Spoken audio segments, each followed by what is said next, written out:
मुसलमान आज बेगुनाह मुसलमान 30% जेल के अंदर है, गवर्नमेंट सेकुलर है। जो भी मुसलमानों के दिल पर दुख पहुंचता है उनके ऊपर एक्शन लेना, यहाँ पे एफआईआर होना, नहीं तो हम लोग बार बार एफआईआर करेंगे।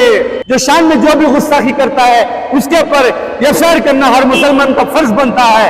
अब भी हमारे 30% नौजवान, पिछले बार एक हरामखोर नवीन नाम का शैतान, वो शैतान ने गुस्ताखी करा, जो हम लोगों ने जाके इंसाफ पूछने स्टेशनों के पास गए, वहां से पीछे से चड्डी गोइंग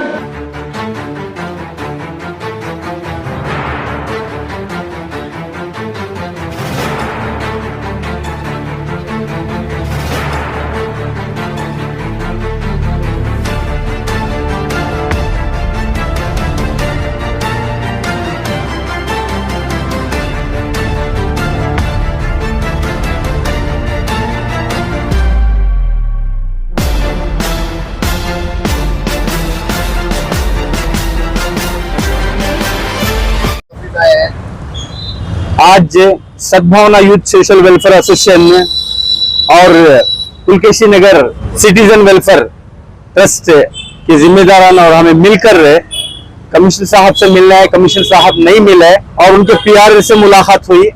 मुलाकात होकर एक कंप्लेंट लॉन्च कर है, किसके ऊपर? एक मलून, एक औलाद नस्ल पलीद है, एक रामगिरी बोलकर, रामगिरी महाराज बोलकर, नासिक का, महाराष्ट्र का, वो हरामखोर ने नबी पाक सल्लल्लाहु अलैहि वसल्लम की शान में इतनी बड़ी गुस्ताखी कर है कि वो होने के बाद कंप्लेंट हर जगह से हो रहे हैं। पुलिस अभी तक उस हरामखोर के ऊपर एक भी एफआईआर कराकर नहीं है। हमारे इंतजा ये है, यहाँ की कर्नाटक के कमिश्नर से हमें लोग इंतजा कर रहे हैं कि ये कर्नाटक से उसके ऊपर एक एफआईआर करो, एफआईआर करके उसे जेल में डालना बोलकर हमारी एक इंतजा है। और दूसरी बात, ये बार बार नबी पाक सल्लल्लाहु अलैहि वसल्लम के शान में गुस्ताखी इस जैसे हरामखोरों ने एक मजाक समझकर, एक मामूली ये समझकर नबी पाक सल्लल्लाहु अलैहि वसल्लम की शान में गुस्ताखी बार बार कर रहे हैं। क्यों बोले तो ये हमारी खामोशी है।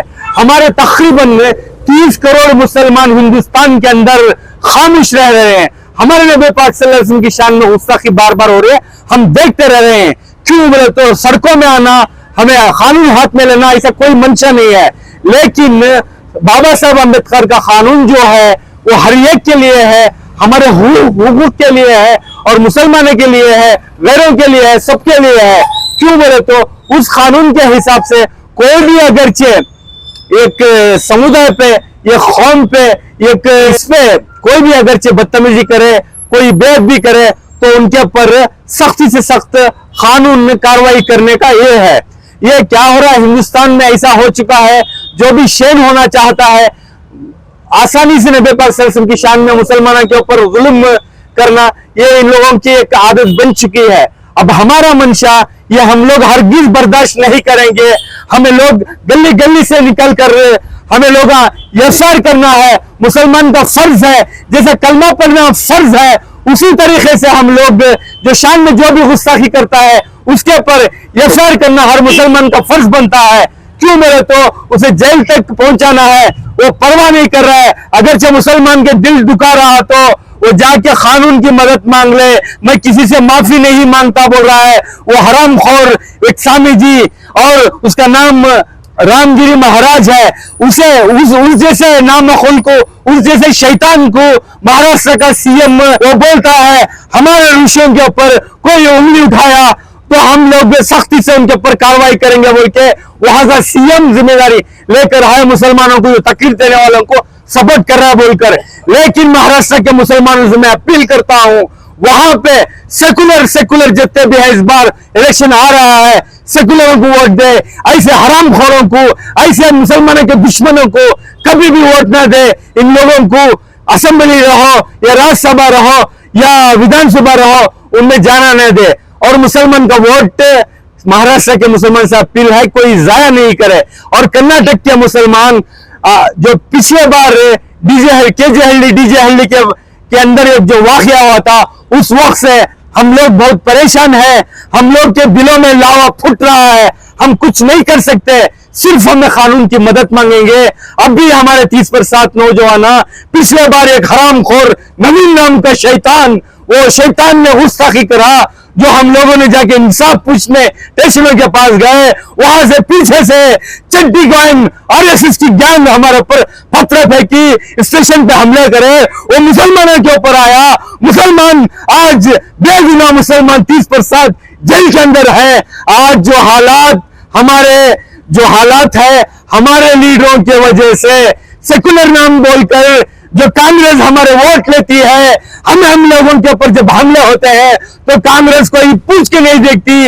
एक शहबाज आलम बोलकर एक मध्य प्रदेश का एक कांग्रेस लीडर है, माशाल्लाह, उसने जाकर इंसाफ पूछा इस स्टेशन के पास, जो एक तादाद में जाकर इंसाफ पूछने के बाद उसके घर पर बुलडोजर चलाकर 10 करोड़ का घर तोड़ देते हैं, कानून से मदद मांगते हैं। गुस्ताखी करने वाले के ऊपर जो कंप्लेंट करने आता है उसका घर तोड़ते हैं।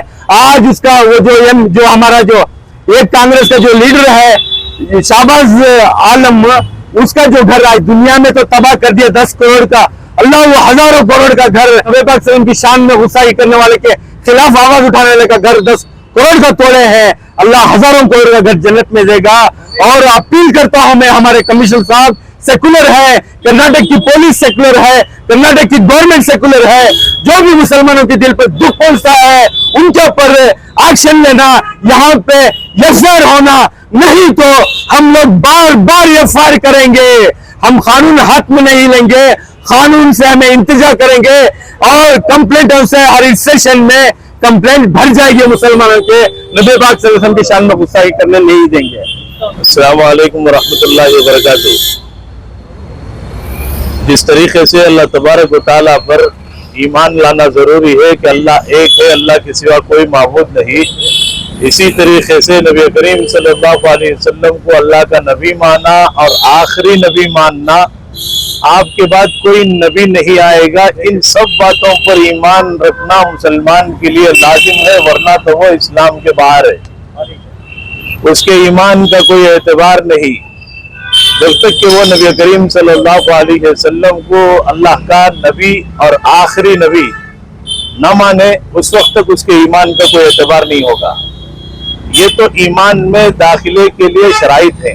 और जो आदमी गैर ईमान वाला है उसको नबी करीम सल्लल्लाहु अलैहि वसल्लम की शान में गुस्ताखी करने का किसी को हक नहीं।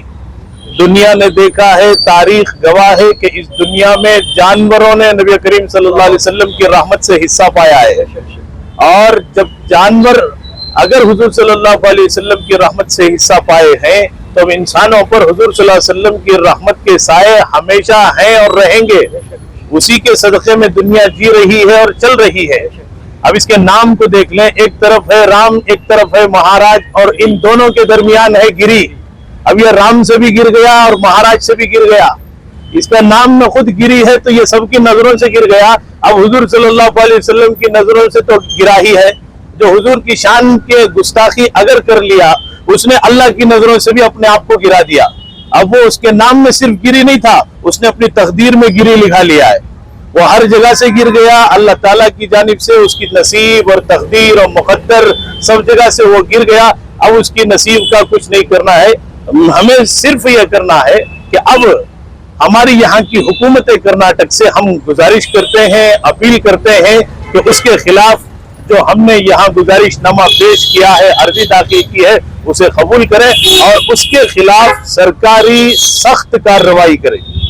और फिर इसके साथ मैं महाराष्ट्र के भी मुसलमानों से गुजारिश करता हूँ कि वो भी ज्यादा से ज्यादा तादाद में अपने अपने स्टेशन में पहुंच करके उसके खिलाफ सख्त कार्रवाई दाखिल करें।